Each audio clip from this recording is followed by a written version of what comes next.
ഈശോയിൽ സ്നേഹമുള്ളവരെ, നാളെ മെയ് 31 മാതാവിൻ്റെ വണക്കമാസത്തിൻ്റെ അവസാന ദിവസമാണ്.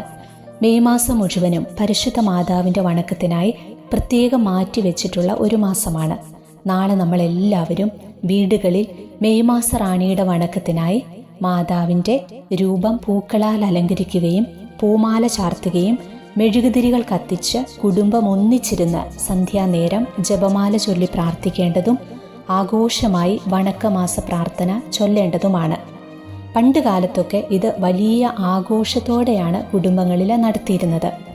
വണക്കമാസം സമാപിക്കുന്ന ദിവസം രാത്രി വീടുകളിൽ നേർച്ചപ്പാച്ചോറും വിഭവ സമൃദ്ധമായ സദ്യയും കരിമരുന്ന് പ്രയോഗവുമൊക്കെ ഉണ്ടായിരുന്നു. ശരിക്കും ഒരു ഉത്സവം തന്നെയായിരുന്നു പണ്ട് കാലത്തൊക്കെ മെയ് 31 ആഘോഷിച്ചിരുന്നത്. ഇന്ന് അതെല്ലാം മങ്ങിമറഞ്ഞ് ഓർമ്മകളിൽ മാത്രമായി.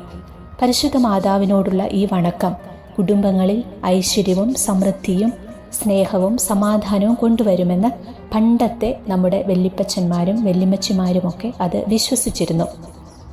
ഒരു 60 വയസ്സിന് മേലെയുള്ളവർ ഇപ്പോൾ എന്നെ കേൾക്കുന്നുണ്ടെങ്കിൽ ഞാൻ ഈ പറഞ്ഞത് എത്രത്തോളം ശരിയാണെന്ന് നിങ്ങൾക്ക് മനസ്സിലായി കാണും.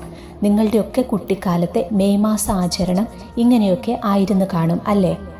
പൂമാല ചാർത്താനും പൂക്കൾ കൊണ്ട് മാതാവിൻ്റെ രൂപം അലങ്കരിക്കാനും നിങ്ങൾക്ക് നാളെ സാധിച്ചില്ലെങ്കിലും കുഴപ്പമില്ല. വീട്ടിൽ തന്നെ നട്ടു വളർത്തുന്ന ചെടികളിൽ നിന്ന് ഒരു പൂവെങ്കിലും പറിച്ച് അമ്മയുടെ മുന്നിൽ കൊണ്ടുപോയി നാളെയൊന്ന് വെക്കണം കേട്ടോ.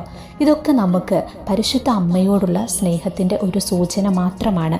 ആരും ഇതിനെ വിഗ്രഹാരാധനയായിട്ടൊന്നും കാണേണ്ട കാര്യമില്ല. ഇങ്ങനെയൊക്കെ ചെയ്യുന്നതിലൂടെ പരിശുദ്ധ അമ്മയുടെ മാധ്യസ്ഥ്യത്തിലൂടെ ഈശോ നമുക്ക് നൽകിയ അനുഗ്രഹങ്ങളെ ഓർക്കുവാനും നന്ദി പറയുവാനും നാളത്തെ ദിനം നമുക്ക് പ്രത്യേകമായിട്ട് ശ്രമിക്കാം. നിങ്ങൾ ഇപ്രകാരം ചെയ്യുന്നത് കണ്ട് വളരുന്ന അടുത്ത തലമുറ മരിയ ഭക്തിയിൽ വളർന്നു വരുന്നതിൽ പ്രധാന പങ്ക് വഹിക്കും. മാതാവ് വലിയൊരു വിശുദ്ധിയാണെന്നും നമ്മുടെ ആവശ്യ നേരത്ത് നമ്മെ സഹായിക്കുന്ന മധ്യസ്ഥയാണ് പരിശുദ്ധ അമ്മ എന്ന ബോധ്യം കുട്ടികൾക്ക് ഇതുവഴി ലഭിക്കും.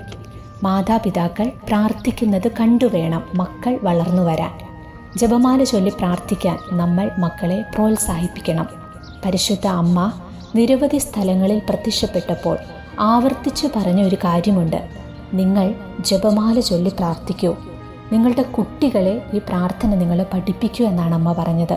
ലോകത്തിൽ പാപം പെരുകുന്നു, ദൈവത്തിൻ്റെ കോപം ജ്വലിക്കുന്നു, ദൈവം ലോകത്തെ ശിക്ഷിക്കുവാൻ ഒരുങ്ങുന്നു. അതിനാൽ ദൈവകോപം ശമിപ്പിക്കുവാൻ, ദൈവം ലോകത്തോട് കരുണ കാണിക്കുവാൻ ത്യാഗം ചെയ്ത് ജപമാല ചൊല്ലി പ്രാർത്ഥിക്കണം. ഈ മെയ് മാസ അവസാനത്തിൽ ഒരു കാര്യം നമുക്ക് മനസ്സിലോർക്കാം: ദൈവം ലോകത്തെ ശിക്ഷിച്ചാൽ ആ ശിക്ഷ നമ്മെയും ബാധിക്കും. ദൈവം ലോകത്തോട് കരുണ കാണിച്ചാൽ അതിൻ്റെ ഗുണവും നമുക്ക് കിട്ടും. അതിനാൽ ഈ ഒരു മാസത്തിൽ മാത്രം ഒതുക്കി നിർത്തേണ്ട ഒന്നല്ല മരിയ ഭക്തി. നമ്മുടെ ജീവിതത്തിൻ്റെ അവസാനത്തോളം അമ്മയോടുള്ള ഭക്തിയും ജപമാല ഭക്തിയും സ്നേഹവും ഒക്കെ നമുക്കുണ്ടായിരിക്കണം. അതുവഴി അമ്മയിലൂടെ ഈശോയിലേക്ക് നമുക്ക് വളരാം.